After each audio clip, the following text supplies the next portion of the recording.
You wake up before sunrise, not because an alarm tells you to, because the sky does. You live in a small settlement near the edge of a desert, 5,000 years ago. There is no glass in your world. No windows, no mirrors, no clear anything. If you want to see your own face, you kneel beside still water and hope the wind stays quiet. You've been taught that glass was invented by someone brilliant, sitting somewhere with a plan. But the real answer is far stranger. Glass was never planned. It was found in fire, by people who were only trying to cook dinner. Picture your life in this world. You are a trader, camped on a sandy beach with a small group, moving goods between distant settlements. Night falls fast in the desert. You build a fire right on the sand and pile it higher than usual because the wind is cold and the meat is tough. The fire burns hotter than any fire needs to be. You sleep. The coals die down. And in the morning, when you kick through the ashes to bury what's left, something catches the light. A small hard bead, sitting where only sand should be, clear in places, reflecting the morning sun in a way nothing in your world ever has. You don't know it, but sand contains something called silica. Heat that silica past roughly 1,700 degrees Celsius, and it stops being sand. It melts. It reforms. It becomes something new, something that used to be solid and dull and is now impossibly something you can almost see through. Archaeologist Andrew Shortland has spent decades studying the earliest glass objects from Mesopotamia and Egypt, and his research points to exactly this kind of accidental beginning. Early glass wasn't made on purpose. It was a byproduct. A stranger living inside a fire meant for something else entirely. What fires were hot enough to do this on a regular basis? Not campfires on a beach. Kilns. The furnaces where your neighbors fire clay into pottery. The furnaces where metal workers coax copper and bronze out of raw stone.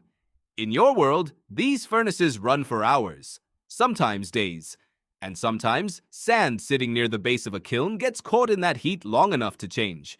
A blue-green crust forms on the outside of a clay pot. Strange. Beautiful. Nobody asked for it. Someone notices. Someone always notices. By around 3,500 BCE, in settlements much like yours, people are no longer waiting for the fire to surprise them. They are recreating it on purpose, mixing sand with natron, a mineral salt pulled from dry lake beds, which lowers the melting point just enough for human hands and human fires to control it. This is the part that should stop you, standing there in your sandals, in a world without metal tools sharper than bronze, people with no thermometers, no written chemistry, no idea what an atom is, figured out how to reshape the physical nature of sand itself. They were turning the ground beneath their feet into something they could hold up to the sun and see straight through. For a long time in your world, this stays rare. A glass bead is not something ordinary people wear. It travels along trade routes wrapped carefully, sold for the price of a good animal, worn by the wealthy as jewelry, buried with kings. Then, centuries later, in a village near the coast of what will one day be called Syria, someone changes everything again. They take a hollow metal pipe, dip one end into molten glass glowing orange in the heat, and blow. Their breath pushes into the glass and it swells, like a living thing, into a bubble that can be shaped into anything a pair of hands can imagine. A cup, a bottle. Eventually, centuries after that, a window. Historian David Whitehouse, who devoted much of his career to the history of glass, described this moment as one of the true turning points in ancient technology. Glass stopped being something only the wealthy could touch. It could be made fast, made cheap, made in quantities nobody in your world could have imagined at that beach fire, generations earlier. But real windows, the kind that let you see clearly to the other side, are still a long way off in your future. For a long time, the closest thing to a window is a thick, cloudy pane set into the wall of only the richest homes. It lets light in. It does not let you see out. Everything on the other side stays a blur, more like frosted stone than open air.